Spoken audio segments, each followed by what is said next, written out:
অয়নের এই ধরনের কথা শুনে জয় বড়সড় একটা ধাক্কা খেল, সাথে কষ্ট আর লজ্জা দুটোই। জয়ের চোখে পানি টলমল করছে। জয় কিছু বলতে যাবে, তখনই অয়ন বলল, আপনি এখন আসতে পারেন ডক্টর, 6:30 দেখা হবে। জয় কথা না বাড়িয়ে চলে গেল। আরোহী কিছুদিন ধরে খেয়াল করছে যে তার স্বামী অনেক রোজ রাতে খুব দেরি করে ফেরে, মাঝরাতে কারোর সাথে ঘন্টাখানিক কথা বলে। আরোহী জিজ্ঞেস করলে বলে বিদেশের ক্লায়েন্ট হলে কি আরোহীর সামনে কথা বলা যায় না? বারান্দায় কথা বলা লাগবে কেন? বিয়ের 4 বছরে অনেককে এত অচেনা কোনোদিনও লাগেনি যা ইদানিং লাগছে। 4 বছরের বিয়ের পরিচয় তো আলাদা।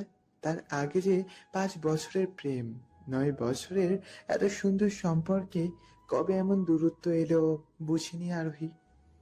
বিয়ের প্রথম 3.5 বছর আরোহীকে মনে করত তার চেয়ে লাকি এই দুনিয়ার কোনো মেয়ে নেই। এত ভালোবাসা কেয়ার করতো অনেক। এই তো সেদিনের কথা, আরোহী যখন বলল যে অনেক, আমি মা হতে চলেছি। অনেক খুশিতে পাগল প্রায়, আরোহীকে মাটিতে যেন পাই রাখতে দিত না। প্রেগনেন্সির 9 মাস অনেক অফিসে যায়নি, অফিসের কাজ বাসায় বসে করেছে, আর দিনরাত আরোহীর খেয়াল রেখেছে। আর যেদিন রুশের জন্ম হলো সেদিন অনেক খুশিতে কেঁদে দিয়েছিল। সারা হাসপাতাল, অফিস, পাড়া প্রতিবেশীদের মিষ্টি খাইয়েছিল। অফিসের স্টাফদের সেই মাসের বোনাস দিয়েছিল। মাসের মাঝখানে কত সুন্দর ছিল আরোহী, মাঝখানে কত সুন্দর ছিল আরোহী।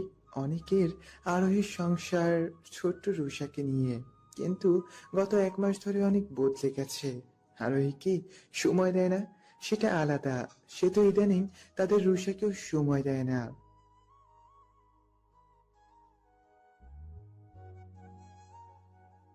সে অনেক রোজ 8 ঘন্টা অফিস করে ক্লান্ত শরীরেও ফিরেই হাত মুখ ধুয়ে রুষার সাথে 2 ঘন্টা খেলা করত।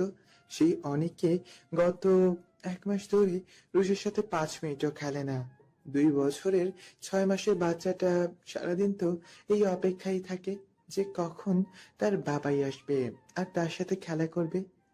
আরোহীর এখনো 1 মাস আগে সেই দিনের কথা মনে আছে, যেদিন কলিং বেল বাজার সাথে সাথে রুষে গুটি গুটি পায়ে দৌড়ে দরজা খুলে বাবাইয়ের ডেকে 2 হাত বাড়িয়ে দিয়েছিল প্রতিদিনের মতন। অনেক রুষাকে কোলে নিয়ে কপালে দুটো চুমু দিয়ে ভেতরে নিয়ে এসেছিল। ফ্রেশ হবে বলে রুষাকে নামিয়ে দিয়ে রুমে যেই গেল, রুষা তো প্রতিদিনের মতন সব খেলনা বই নিয়ে অনেকের জন্য বসেছিল, যে অনেক ফ্রেশ হয়ে এসে খেলবে। অনেক ফ্রেশ হয়ে নিচে ঠিকই এলো, কিন্তু রুষার সাথে খেললো না। আরোহীকে খাবার দিতে বলে উপরে চলে গেল। আরোহী খাবার এক হাতে নিয়ে আরেক হাতে রুষার হাত ধরে উপরে গেল। খাবার হাতে দিতেই অনেক খেয়ে নিল। খাবার শেষ হবার সাথে সাথে রুষা অনেকের হাত ধরে টানতে লাগলো। অনেক বলেছিল, মা আজ আমি অনেক ক্লান্ত, আজ খেলবো না। রুষা সেদিন লক্ষ্মী মেয়ের মতন অনেকের গালে চুমু দিয়ে একা একাই খেলবে বলে নিচে গেল। আরোহী সেদিন অনেককে অন্যরকম লাগলেও ভেবেছিল সত্যি অনেক আজ অনেক ক্লান্ত। কিন্তু এরপর থেকে 5-7 দিন গেল, রোজ অনেক একই কথা বলে। আরোহী আর রুষাকেও অ্যাভয়েড করে। রুষাও সে কয়দিন রোজ আশা করেছিল অনেকের কাছে যেতে, আর মন খারাপ করে ফিরে আসতো। আর একদিন অনেক বেল দেওয়ার সাথে সাথে রুষা তার সামনে গেলে রুষাকে পাশ কেটে সে রুমে চলে গেল। রুষা অনেকের পিছনে পিছনে গিয়ে অনেকের হাত ধরে টানা আরম্ভ করলো। অনেক হয়েছে, আজ বাবাই রুষার সাথে খেলা করতেই হবে। বাবাই বাবাই টল টলো কেলা কেলা না, এখন না, যাও পরে। কেলা কেলা টল টলো। বললাম তো না, যাও। এই বলে ঝাড়ি মেরে হাত সরিয়ে নিল। সেই সময় আরোহী রুমে ঢুকে সবটা দেখে নিল। আরোহী রুষার দিকে তাকালো, রুষার চোখে পানি টলমল করছে। অনেক, এমন করছো কেন? ভালোভাবে তো বলা যায়। কি হয়েছে তোমার ইদানিং? অনেক। চুপ, যাও তো এখান থেকে, জাস্ট লিভ। আর অনেক রুষার হাত ধরে টেনে টেনে আরোহীর হাতে দিয়ে বলল, যাও, একে সরাও এখান থেকে। আরোহীর চোখ বেয়ে 2 ফোঁটা জল বেয়ে গেল। এসব মনে করে সেদিনের পর থেকে অনেক পুরোই পাল্টে গিয়েছে তাদের সম্পর্ক। রুষা ওই দিনের পর থেকে আর অনেকের কাছে যায় না, খেলতে চায় না, রুষার ছোট্ট মনটা অনেকের সেদিন খারাপ আচরণে কি বুঝেছিল জানা নেই। তবে সেই থেকে যে বাবার প্রতি অভিমানের বিশাল পাহাড় তার মনে সৃষ্টি হয়েছে এটা ভালোই বোঝে আরোহী। অরু অয়নের কথা মতো নিজের হাতে চাদর কেচে ছাদে রোদে দিয়ে আসলো। বেলা বাজে 1:30। অরু শাড়ি চেঞ্জ করে নিল। চাদর ধুতে চেয়ে শাড়ি ভিজে গিয়েছে। শাড়ি চেঞ্জ করে পরনের শাড়িটাও ধুয়ে আবার ছাদে যেয়ে মেলে দিল। এখন অরুর পরনে একটা সুতির হলুদ শাড়ি। বিছানায় নতুন চাদর বিছিয়ে খাটে হেলান দিয়ে বসলো অরু। ক্লান্ত লাগছে তার। রাজ্যের ঘুম ভর করলো অরুকে। আয়ন লাঞ্চ খেতে ক্যান্টিনে যেতেই ধাক্কা খেলো জয়ের সাথে। সরি। বলেই উপরে তাকাতেই অয়নকে দেখে সে হা করে তাকিয়ে আছে। It's okay. বলেই জয়াকে পাশ কাটিয়ে চলে গেল। খেতে বসলো। জয়া হুট করেই অয়ন যে টেবিলে বসা সেখানে বসে পড়লো আর বলল, স্যার, বাইরের খাবার এখন খাওয়া ঠিক না। দেখেন করোনা ভাইরাসের যে প্রকোপ, আমি বাসা থেকে নিজের হাতে রান্না করে এনেছি। প্লিজ এখান থেকে খান। না, আমি রোজ যা খাই তাই খাবো। আর আপনি কি বলতে যাচ্ছেন যে হাসপাতালে ক্যান্টিনের খাবার অস্বাস্থ্যকর? মানে আপনি আমার ম্যানেজমেন্টের উপরে সন্দেহ করছেন? আমি এদের পর্যাপ্ত টাকা দিয়ে রেখেছি, এরা স্বাস্থ্যকর খাবার ছাড়া সরবরাহ করে না। না, আমি কাউকে কোনো দোষ দিচ্ছি না, কিন্তু আপনি আজ আমার হাতের খাবারই খাবেন। Please please please. বলো।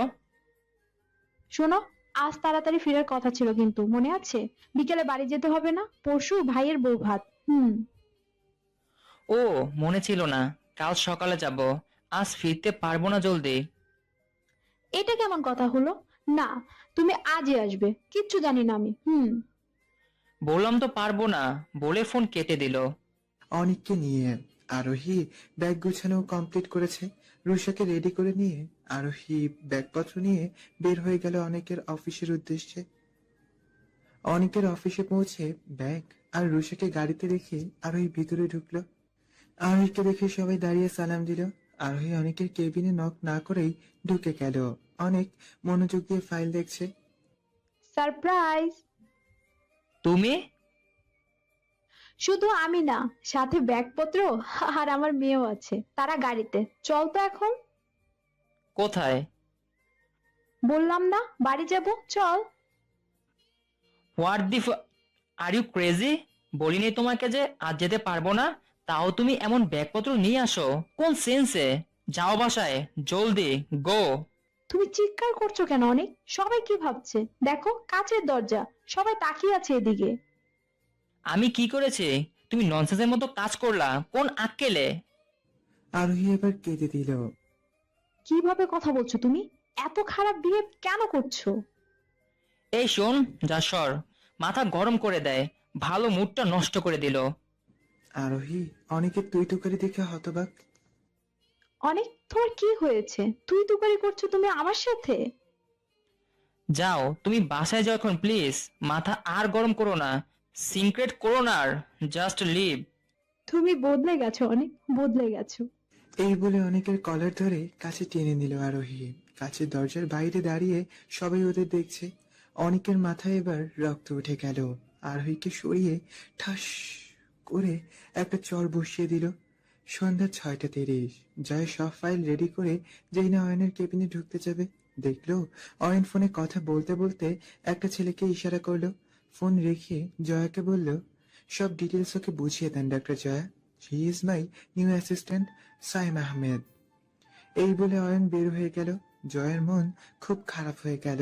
এবার একটু হলেই ও কেঁদে দেয়। অয়ন বাসায় ফিরে আসলো। মাথাটা তার খুব ব্যথা। রুমে ঢুকে দেখে তার বউ ঘুমাচ্ছে। মোবাইল ওয়ালেট ডেস্কে রেখে ওর কাছে গেল সে। তারপর কি ভেবে টাওয়েল নিয়ে ওয়াশরুমে চলে গেল অয়ন। দরজা আটকানোর শব্দে ওর ঘুম ভাঙলো। সে কি 7:30 বাজে? আমি এতক্ষণ ঘুমিয়েছি। ঘুমের ঠেলায় তো দুপুরে খাওয়াও হয়নি। ওর মাথায় হাত। ওয়াশরুমে কিসের শব্দ? উনি চলে এসেছেন? ওর দ্রুত পায়ে নিচে চলে গেল। কাজের বুয়ারা সবাই লাইন দিয়ে স্টার জলসা সিরিয়াল দেখছে। ওরও কাউকে কিছু না বলে রান্নাঘরে গেল। এক গ্লাস লেবুর শরবত বানিয়ে উপরে নিয়ে গেল। যাওয়ার সময় বুয়াদের উদ্দেশ্য করে ওরু বলল, তাহলে আমি তো দুপুরে কিছু খাইনি, আপনারা একবারও তো আমাকে ডাকলেন না খেতে। বুয়ারা থাওয়া হয়ে গেছে। সেলিনা ওর কথা উত্তর দিয়ে বলল, নতুন বউ কত ডাকিছে তোমারে, তুমি তো কি ঘুম উঠলাই না।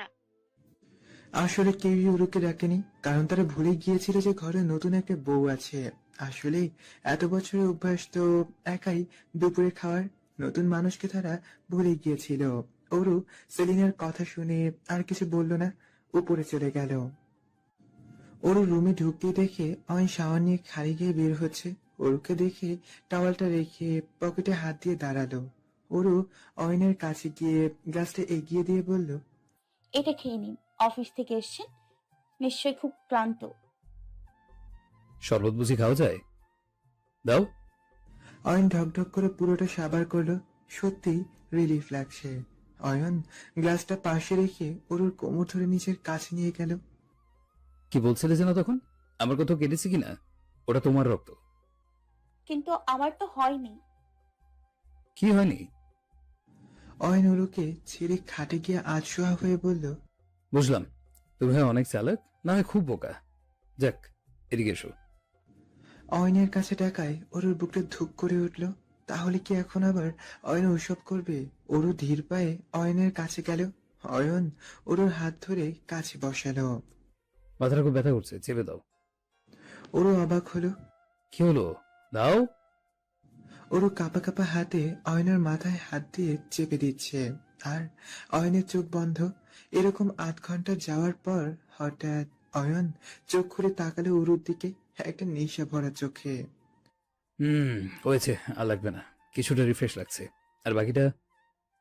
অয়ন উঠে বসে ওরুর দুগালে 2 হাত দিয়ে টাচ করলো।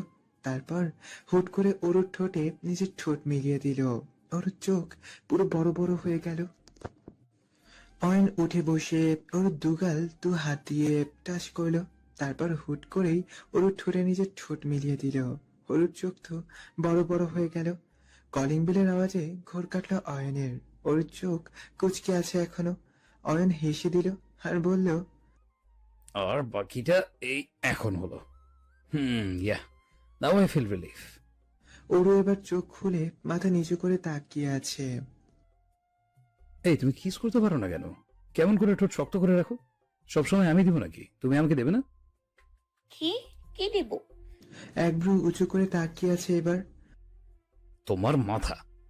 ওরু মাথা নিচু করে আছে আর বলে, মনে হয় বাবা এসছেন। এসেছেন না, এসেছে, এখন এসেছে। যাও দেখে আসো। ওরু দ্রুত উঠে যেতে নিলে অয়ন আবার বলল, হ্যাঁ রে, বেশ দ্রুত হাঁটতে পারতো। আমি তো ভাবছিলাম তোমার পা সবসময় বরফের মতো জমে থাকে, তাইও তো আস্তে হাঁটো। কিন্তু না, আমার কাছে আসতে গেলে হাঁটা দ্রুত হয় না শুধু। ওরু আর দেরি না করে এক প্রকার দৌড়ে চলে গেল রুম থেকে। অয়ন আবার আগের মতন শুয়ে চোখ বন্ধ করে থাকলো।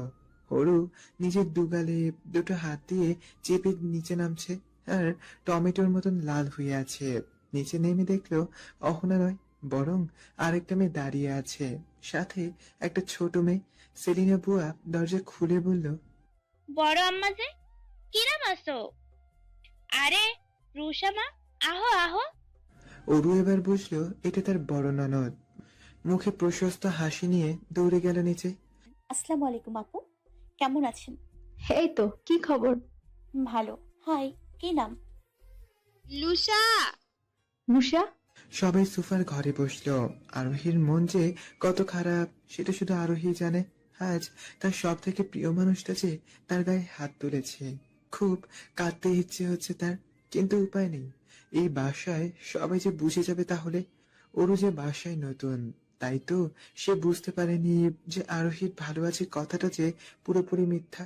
আরোহী যে ভালো নেই এটা এখনো ওরুর অবুঝ মনে বোঝেনি। আরোহী যে কত চঞ্চল তাও জানে না ওরু।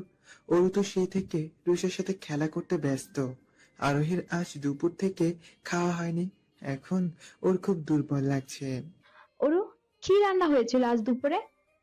সেটা তো জানি না আপু। মানে খাওনি তুমি দুপুরে? ওরু মাথা নাড়িয়ে না বলল। আরোহী তখনই মিনু সেলিনাকে ডাকলো। আপু মানে আমি ঘুমাই গেছিলাম। থাক, আর খালাদের হয়ে সাফাই গাইতে হবে না। আমার ভালো জানা আছে ওনাদের স্বভাব। খালা, নতুন একজন মানুষ বাসায় আছে, ভুলে গেছেন বুঝি? কেন এমন করেন আপনারা? এতদিনের কথা না হয় আলাদা ছিল, যে বাবা ভাইয়া আর বোনও বাহিরে থাকতো বলে দুপুরে তেমন রান্না বান্না হতো না বাসায়। কিন্তু এখন থেকে নেক্সট টাইম যেন এমন না হয়। এখন দ্রুত খাবার দেন আমাদের। আরোহী ওদের সাথে কথা শেষ করে অরুকে বলল, অরু ভাইয়া আজও অফিসে গেছে তাই না? গিয়েছিলেন কিন্তু ফিরে এসেছেন। তাই ভাইয়া বাসায়? আসছি আমি। বলে আরোহী দৌড়ে উপরে অয়নের রুমে গেল। অরু এদিকে রুষার সাথে খেলায় মগ্ন। রুষাও যেন অরুকে পেয়ে সেই খুশি, বান্ধবী বানিয়ে নিয়েছে রুষা অরুকে। দরজা খোলার শব্দে অয়ন চোখ খুলে তাকালো। আরোহী ভাইয়ের কাছে গিয়ে বসলো। কেমন আছিস ভাইয়া? ভালোই। কি হয়েছে, কেটেছিস কেন? কই? বল কি হয়েছে। না তো, কে বলেছে? আমি বুঝি। বেশি বুঝিস তুই ভাইয়া। আচ্ছা, অরু যে দুপুর থেকে না খেয়ে আছে, ওকে খেতে বলিসনি কেন? না খাও নাকি? জানতাম না। না খেয়ে থাকার কি আছে? ও কি ইচ্ছা করে না খেয়ে আছে? জানিস না খালারা কি রকম? খালাদের সংসার তো এটা না, এটা ওর সংসার, ওকেই সামলাতে হবে। ও বাসায় নতুন ভাইয়া, সব বুঝতে সময় লাগবে। হুম। চল একসাথে খাবো। এখন খাবো না, বাবা আগে আসুক তারপরে খাবো। তুমি ওরকে নিয়ে খেয়ে নাও। আরোহী চলে যেতে নিলে অয়ন বলল, বনু, অনেক আসেনি কেন? অনেকের কথা শুনে আরোহীর চোখে পানি চলে এলো। অয়নের দিকে না ফিরেই বলল, কাল আসবে, আজ অফিসে কাজ ছিল। আর উষা? নিচে অরুর সাথে খেলছে। আচ্ছা যা, আমি আসছি।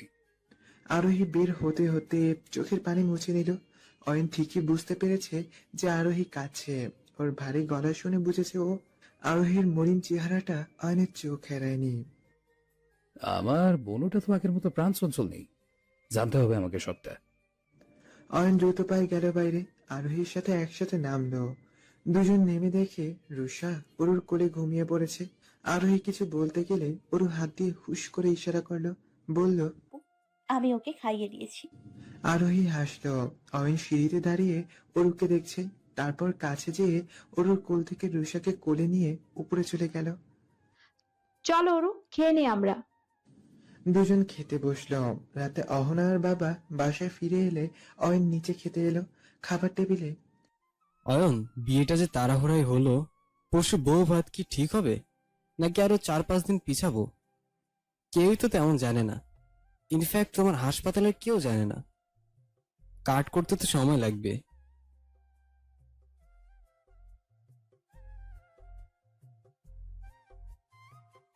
হ্যাঁ বাবা, অহন ঠিক বলেছে। আমি আমার বন্ধুদের আর হসপিটালে সবাইকে ইমেল করে ইনভাইট করে দেবো রাতে। আমি আত্মীয় স্বজনদের ইমেল করে দিব তাহলে। বাবা অনেকে আর ওর পরিবারকে ফোন করে বলবে শুধু। আচ্ছা। খাওয়া শেষ। সবাই যে যার মতন রুমে চলে গেল। আরোহী আর রুষা আগেই ঘুমিয়ে গিয়েছে। অরু ওদের রুমে পানি রেখে রুমে এসে দেখলো অয়ন ল্যাপটপে কাজ করছে। অরুর খুব ভয় করছে। আজ কি করবে অয়ন? অরু নিজের শাড়ির আঁচলটা হাতে দিয়ে পেঁচাচ্ছে আর খুলছে, আবার পেঁচাচ্ছে, খুলছে। অয়ন কাজের ফাঁকে একবার অরুকে দেখিয়ে নিল। অরু ঠায় দাঁড়িয়ে আছে এখনো। এই দেখিয়ে অয়ন বলল, কি ওভাবে বোকার মতো দাঁড়িয়েছো কেন? অরুর সাথে সাথে ওয়াশরুমে দৌড়। অয়ন অরুর এই কাণ্ড দেখে তো বোল্ড। অয়ন কিছুক্ষণ অরুর যাওয়ার হ্যালো বন্ধুরা, পরবর্তী পার্ট খুব তাড়াতাড়ি আসবে, তো সবাই অপেক্ষায় থাকো। আর চ্যানেলটি যারা এখনো সাবস্ক্রাইব করোনি তারা পরবর্তী পার্ট দেখার জন্য চ্যানেলটি সাবস্ক্রাইব করে রেখো। ধন্যবাদ সবাইকে, আমাদের সাথেই থেকো।